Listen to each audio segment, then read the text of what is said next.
policies and it keeps a grip on Hormuz, these sanctions fail. But Trump is starting to do some things that are biting. Chinese refineries have cut the amount of oil and refinery assets by about 1/3. That's significant. The Chinese are looking at other alternatives to get more petroleum into their marketplace. They're going to places like Iraq. They're going to places like Brazil. That means that will hurt and crimp the Iranian economy to some point. But Iran at the same time is doing things well in the Strait of Hormuz. They've turned the ability to get through in that northern route into a permission slip. And they're granting oil tankers special access only if they do things specifically for Iran, transfer funds and other things. So you don't have to stop every ship, but the Americans have to make enough squeeze on the everyday Iranians and specifically the IRGC leaders, make it uncomfortable for them to change their behavior. But Iran's bet is that their economy absorbs this pain longer than Trump can absorb the long war, the expense of gas in the United States. The Americans need to have a bigger, more aggressive pressure cell that looks at all of these things every day, 24 hours a day, not just announce a new sanction in a press release, but have sanctions that move at the speed of an Iranian drone sailing across the Strait of Hormuz. That's the only way they're going to see any amount of success in this latest attempt. Mark, I'll ask you maybe a little later to explain how you get sanctions that move at the speed of a drone, because I've never seen something like that before. Hassan, how is this being seen in Tehran? Because certainly it is fair, and I'm sure you would agree, that the economy in Iran is hurting. You just have to look at the year-on-year inflation figure running at 88%, and remarkably food inflation at more than 128%. But I suppose the point is it's ordinary people who are suffering. You're right. It's basically collective punishment. But I see this basically in two lights. The first is the United States, after exhausting the military and security option and not getting with its goals anywhere to where it wanted, what it wanted to achieve, is getting back to square one, that is economic order of the country. The second thing is that there's nothing not sanctioned in Iran. Everything is sanctioned. So I'm not clear as to what this new round of sanction is to basically achieve. I think it's more sort of a cognitive warfare aimed at Iran internally to stir up differences between Iranians, to basically bring up a position to the country's firm stance vis-a-vis the United States.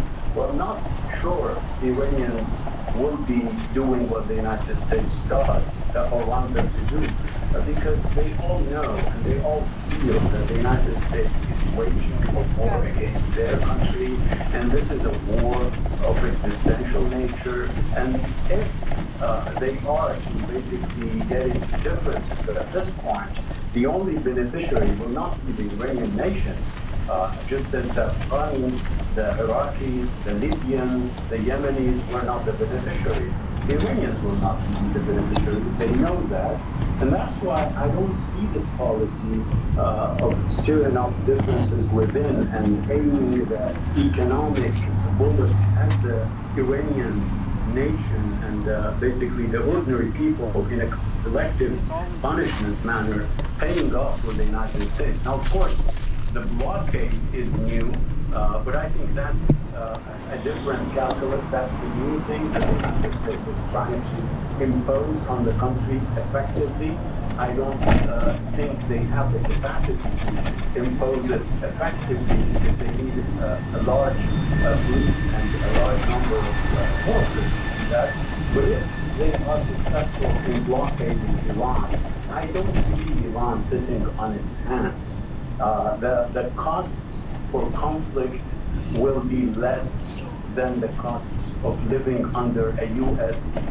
blockade. And ergo, we heard the head of the Supreme National Security Council, Mr. Khazai, saying that we are not going to tolerate a blockade if it is effectively in place. So this is a recipe for more conflict moving forward. And I think the United States, by trying to evade another conflict going back to economic warfare, is missing the point that Iran is going to retaliate whichever path the United States chooses to fight Iran with, or be it economic or military. Economic or military, Jamal, when you launch something like this, you have to have an aim, do you not?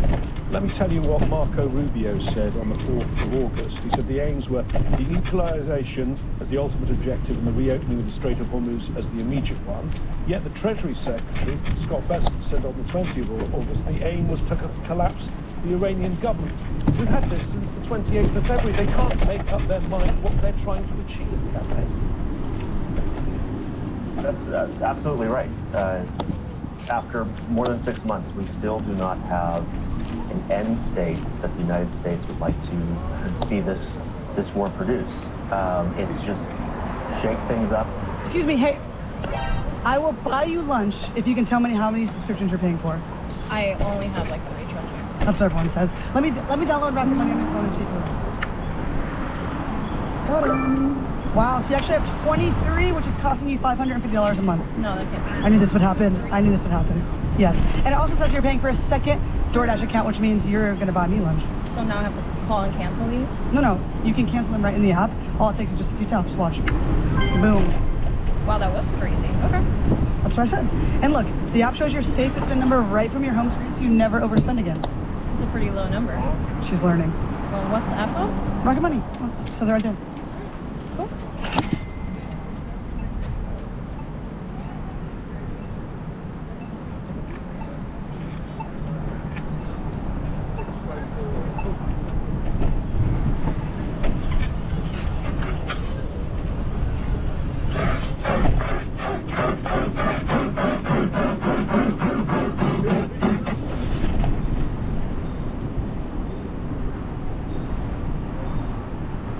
Inherently unstable. Now we're moving to this economic warfare coupled with a military blockade that is inherently unstable, and all it is going to lead to, unless there is some climb down, which we do see some voices inside of Iran trying to extol those who prefer that this move back to military action, that Iran needs to try to move back to the deal. In the United States, we don't have quite the same type of voices. We have voices calling for an end to the war, but not necessarily articulating that there needs to be an agreement to get there. But the problem right now is that this is the same tool that we've been using. It's unclear what we're actually trying to accomplish. And so I think it guarantees an unstable situation where if the embargo actually works, it is going to compel Iran to go on offense, to actually pursue serious escalation that puts us back on the military trajectory. So I think this is a pause in the fighting, and if we are serious about changing behavior, then instead of amassing all of our resources to put together the best sanctions regime in history, even better than the last best sanctions regime, the max pressure, and the one before that, and the one before that, let's invest in the diplomatic pathway. Let's send out, instead of sending the president's golfing buddies, actually put the weight of U.S. diplomacy behind finding a diplomatic off-ramp. Instead, I think we have an administration that's very confused, that is talking out of both sides of its mouth, where the left hand isn't talking to the right hand, and all this assures us is that the fighting will restart again, and this is just a pause. Mark, if you're starting an economic campaign, an economic war, you need to be in a position of economic strength, do you not? And look at the US. Inflation, tariffs, now tariffs against Canada, and Canada fighting back, the bond market worried, and there's a political dimension, the midterm elections just 10 weeks away. Trump wants to see results. You're not going to get any results from sanctions, are you, in just 10 weeks? So I'm taken back to when I worked in the war on terror, Afghanistan and Iraq in the early 2000s for about 3 years. every morning in the White House at about 6:30 and go over what do we need to do to survive today. And that can't happen. That's happening, I believe, right now with this White House. They're just trying to figure out what can we say, what little things can we announce that are little but will make them sound huge in an attempt to change Iran's behavior. And that's not going to do it. Another sanctions list likely will not work. Iran will find the escape routes before the Americans announce the new sanctions. They have Chinese buyers, they have shadow fleets, they have front companies, they have ways to move things through the cryptocurrency networks and hidden banks. What the White House needs to have, because they're weak diplomatically right now, they could dig up Henry Kissinger and any number of former ambassadors and secretaries of states, and it's not going to make a difference right now. They don't have the leverage because of Hormuz. So they need a pressure cell that works every day in the White House, that maps what Treasury is doing, what the State Department is doing diplomatically, what the Pentagon is doing to keep the blockade going, what the intelligence community is finding out in real time that can affect Iran's behavior, what the Energy Department is doing to secure more oil to move either through the strait or through other passageways. They've got to track the ships. They've got to follow the money. They've got to fix the sanctions list. They've got to find the weak points in the regime, and they've got to exploit them every single hour, every single minute, every single day. That's the challenge of the White House right now, is they're going from Truth Social post to Truth Social post, trying to find the leverage point and being unsuccessful so far. Hassan, you said there, find Iran's weak points. We had the Iranian president with some intriguing comments saying that they should try and come to a peace, that Iran should try and come to a peace while it was at a high point, and he felt this was a high point. Are there differing Iranian positions right now, or are there actual real divisions in those? Well, there are differences of opinions, obviously, between different stakeholders. But when it comes to the decision-making process, there's a consensus-building mechanism that is the Supreme National Security Council that makes the strategic decisions, and when the decision is made, we usually don't hear that much of opposition. That's the consensus that is reached, and everyone usually abides by it, no matter what difference of opinion he or she has. So I think the differences within the political system are exaggerated. To say that the Iranians are bound to change their position because the United States wants them to do so, I think that has been repeated time and time again from the get-go of the war and before that. And I think that will continue to be so. But I don't see that affecting really the confrontation between Iran and the United States and Israel. I think the Iranian approach nowadays is based on pressure for pressure. The United States puts pressure. The Iranians also have their ways of putting pressure on the United States through the markets, but also through military and security means. They did so in Jordan a month ago. I think moving forward, as I said, if the blockade is to be imposed and in practice felt in Iran, I think the Iranians will find it hard not to go for a head-to-head with the United States. They have voiced it, they have indicated it in Jordan and in northern Iraq, and I think they have every incentive to go for it. Because as I said, if the costs of a conflict is less than the costs of enduring a U.S. blockade, certainly things will change and move Iran to the direction of going for a conflict with the United States. Now, Iranians don't want that, but I think the United States is putting them in a position that they will have to choose and they have to move to basically stop the U.S. pressure from, at one point, at least make the blockade and what the United States using to pressurize Iran costly for the United States for it to revisit its policy. Jamal, if you look at all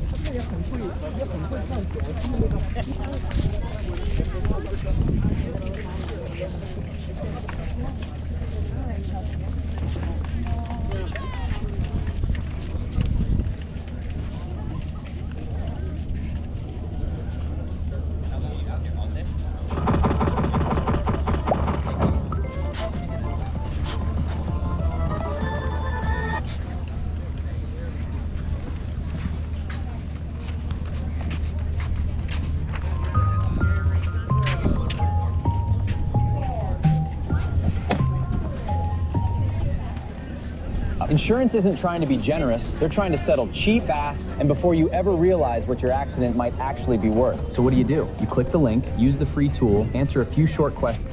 And how they're directly connecting to their constituencies with their authenticity, how they're promising lower costs, and what it is that comes across as something that we're so desperate to return to as Americans. So, Susan, Emerson College's latest poll on the possible 2028 candidates, it has former Transportation Secretary Pete Buttigieg looking strongest among Democrats against both Vice President J.D. Vance and Secretary of State Marco Rubio. This, of course, is a hypothetical face-off, but it is still early, certainly. Are you surprised that he leads the Democratic field today? Can you see Buttigieg in the top spot through the 2028 primaries? I don't see him making it through the top spot throughout the primaries, but it's I think recognition of name recognition, and it may be a sense of not being so Democratic Socialists of America centric in Pete Buttigieg. So I see it there. It makes for some interesting headlines for sure, but I don't think this is where we'll be having our conversation, let's say, in about 8 months or now. There's just one thing I want to talk about, the money in politics really briefly, Alex. And with the DNC, the lack of funding for the DNC is really about the lack of support for the chairman. The DNC, yes, big money goes to candidates, and candidates who can outwork their opposition is great, but the DNC is about getting, or the RNC for that matter, is about the faith of putting something on the ground, an operation, and how that's handled. So that's where I look at the problem for the DNC right now, is that they're not grooming candidates. They're not listening to people like Don, who is so spot on about his take on Atlanta being the best place to have the DNC convention. They're not thinking of growing the party. They're trying to avoid the incoming right now, which is a really bad place to be 72 days before the 2026 midterms and 2 years out from a general election. I want to talk with you, Jenna, about Congresswoman Alexandria Ocasio-Cortez for 2028, because with this poll placing her lower in the matchups than Buttigieg, could having AOC atop the ticket divide the Democratic vote ultimately? Yeah, I mean, it will, but I think it's one of those moments where we can have that existential conversation with ourselves. I mean, it wasn't an hour after the presidential was called in 2026 where we were talking about who could potentially be Trump in the presidential. And I think, to Susan's point, like, where we're actually going to be in 8 months from now matters. I understand the exercise of us thinking about this right now, but I think instead of trying to identify what the names are and the brands are that we're most interested in at this exact moment, because it's not going to matter then, is us trying to think about how we're really staying committed to our values and what it is that we want in leaders. And I want somebody who is going to be transparently authentic, almost at a point of like nauseam, because Americans broadly just do everything they can to perform for themselves and each other. So what I'm most excited about related to AOC is that everybody understands who she is so clearly, and then of course you come up against the should we just run a white man against whoever ends up being at the top of the Republican ticket. It's like, I have my moments where I'm like, yes, anything just to plug the ship, but wait a second, no, that's not who we are. We have to swing bigger and stay committed to what we think this country can ultimately be and reflect for the world. Okay. Dawn and Jenna and Susan, this was fun. And Dawn, you just look even more handsome than you did at the beginning of the day. Just saying. He's like, oh, shucks. Totally embarrassing. He So loves fun. it, Alex. He All loves right, it. I'll see you guys next weekend. Thank you. The Natalie Harp saga. Will Democrats investigate if they retake the House? A member of the Oversight Committee, Congresswoman Melanie Stansberry, joins me at the top of the hour. If you're frustrated with occasional bloating or gas, your body's giving you signs. It's time to try Align, the #1 doctor-recommended probiotic brand developed by gastroenterologists to help soothe occasional digestive upsets. When you feel the digestive signs, try Align. Lights on. I didn't understand you. Lights on. Morning. Hello. Black coffee, no sugar. Enjoy coffee. Instead of building new ways for machines to talk to people, Chase is building new places for people to talk to people. Hi. With tech that's actually helpful and 5,000 branches in 48 states. Chase, make more of what's yours.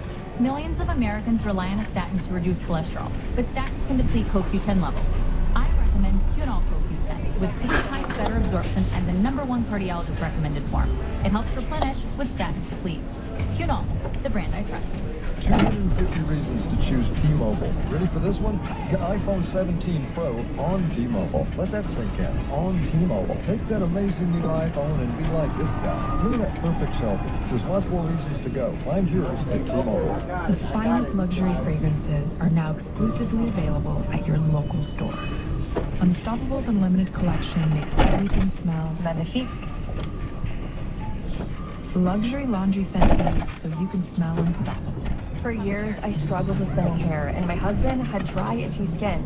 Then we found out the real problem was our shower water. The test showed chlorine, heavy metals, and rust from old pipes. Stuff that you can't see, but your skin and hair feel every day. That's why we switched to the Eskin filtered shower head. It removes harsh contaminants and boosts water pressure up to 2.5 times. In a recent survey, 92% of users reported better skin and hair within weeks.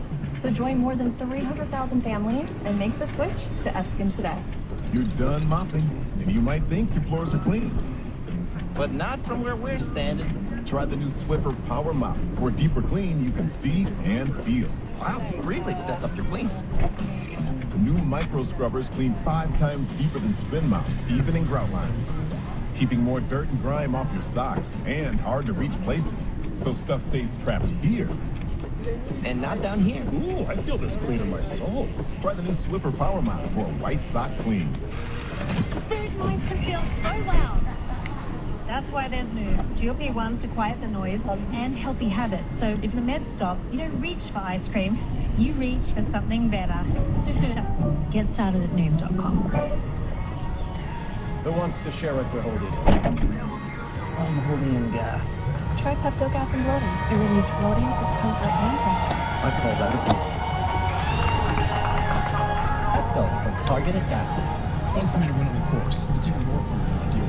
Lori won $2,000 Tiffany earrings for just $1, and Joseph won an iPad for just $6. There's millions of fast auctions. So try today at DealDash.com for $50 of free credit and your first win guaranteed. They say you learn something new every day. And we just learned that life insurance is a valuable asset that can be sold. The driver who hit me was on their phone. Then the insurance company offered me $1,200. Someone else's mistake shouldn't decide the next 5 years of my life. I had injuries, I had medical bills piling up, I was missing. CoventryDirect.com to find out what your policy could be worth. Or call 800-478-0200. That's 800-200. Coventry Direct. One platform with a huge variety of restaurants nationwide, with tools to help meet dietary needs and stay on budget.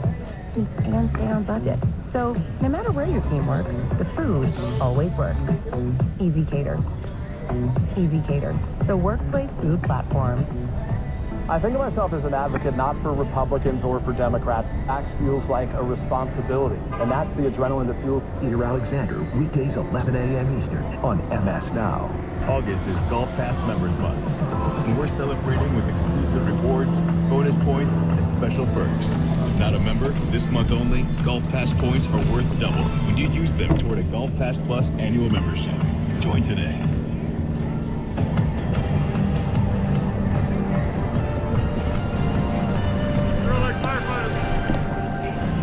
Good day, everyone, from MS Now headquarters here in New York's Times Square. Welcome to Alex Witt Reports. We begin this hour with U.S.-Canada relations in a tailspin after the collapse of trade talks. 50% tariffs are now in place on about $20 billion worth of Canadian goods.